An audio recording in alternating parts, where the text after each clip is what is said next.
researchers asked developers one question: how much faster does AI make you? They said 24% faster.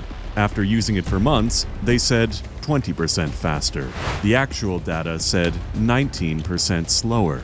They had no idea. Not one developer noticed. And this isn't about one team, one tool, or one bad implementation. Here's what happens technically. When you write code without AI, your brain holds the entire problem at once. You know what the function does, what connects to it, what could break. It's hard cognitive work, but it builds understanding. When AI generates a suggestion, your brain shifts into a different mode. You're no longer building, you're reviewing. And reviewing code that looks plausible is faster than writing it, but it doesn't give you the same understanding. You read it, it seems right, you accept it, but you haven't traced the logic, you haven't found the edges. The AI moved fast, your understanding didn't keep up, and now you have code you didn't fully think through. But the dashboard shows adoption.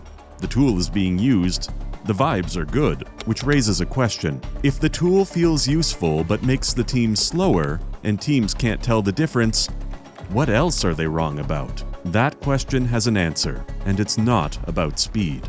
The same mechanism that makes teams slower without noticing, the shift from building to reviewing, from thinking to evaluating, is doing something else at the same time, something to the range of what they think about at all. In February 2026, Nature, one of the most prestigious scientific journals in the world, published a study that should have made front pages everywhere.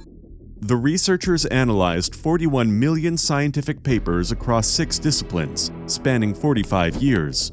They wanted to understand what AI tools actually do to human thinking at scale. The results: AI publish 3 times more papers. They receive 4.8 times more citations. They become team leaders 1.37 years earlier. By every individual measure, AI makes scientists dramatically more successful. That's the good news. Here's what's underneath it. In every discipline studied, AI-augmented research contracted the range of topics being explored. Work concentrated in already popular data-rich areas.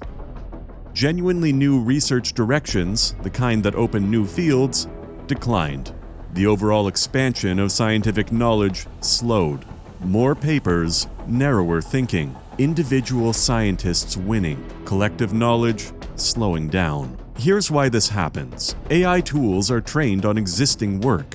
The most common solutions, the most studied problems, the approaches that already have data behind them. When AI suggests a direction, it's not exploring, it's averaging. It's pointing toward the center of what everyone has already done. That's useful for execution. It's dangerous for discovery, because discovery requires going somewhere the data doesn't already point. This isn't only happening in science. The same dynamic plays out in every product team, every strategy department, every engineering organization that has handed AI the first draft of every problem. More output, fewer genuinely new directions. The work looks productive. The edges aren't being explored. More output, narrower thinking, and still, nobody notices. Because both of these changes feel like progress from the inside. You're shipping more, you're generating faster. The metrics look right. But there's a third layer to this pattern, and it's the one that makes the first 2 permanent. When you stop doing the hard cognitive work yourself, you don't just slow down, and you don't just narrow. You lose the capacity to do it at all.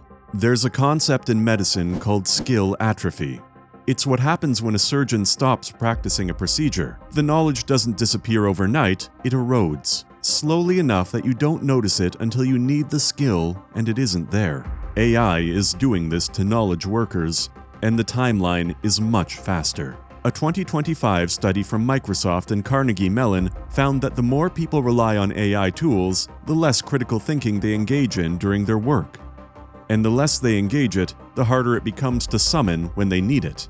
Workers using AI also produced less diverse solutions for the same problem, because AI tends to return to the same kinds of answers. Think about what this means practically. A developer who used to debug by building a mental model of the entire system, tracing logic, forming hypotheses, testing assumptions, now pastes the error into an AI and reads the response. Sometimes it works, often enough to keep doing it. But the mental model never gets built. The muscle never gets used. Months later, something breaks that the AI can't diagnose.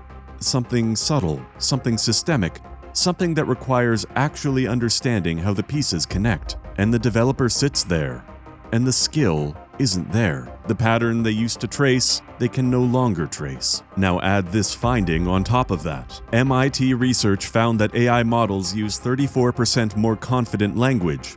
Words like definitely, certainly, without doubt, specifically when generating incorrect information. The more wrong the AI is, the more certain it sounds. Out of 40 models tested, 36 are more likely to give a confident wrong answer than to admit they don't know. Put these two findings together. Teams that have stopped checking are now receiving confident wrong answers. The tool sounds sure. The team isn't practiced at pushing back. The wrong answer gets accepted. This is how you get an organization that is shipping more than ever, moving faster than ever, and slowly accumulating errors that nobody is catching. And then someone gives the AI the keys. Nobody designed any of this on purpose. The productivity illusion wasn't built in. The wasted spending wasn't planned. The narrowing of thought, the degradation of skills, the agents that scheme around their own shutdown commands, these are emergent properties of systems optimized for performance without visibility, autonomy without checkpoints, and speed without measurement. The question isn't whether this is happening. The question is whether you're building toward it or building a system that stops before it gets there.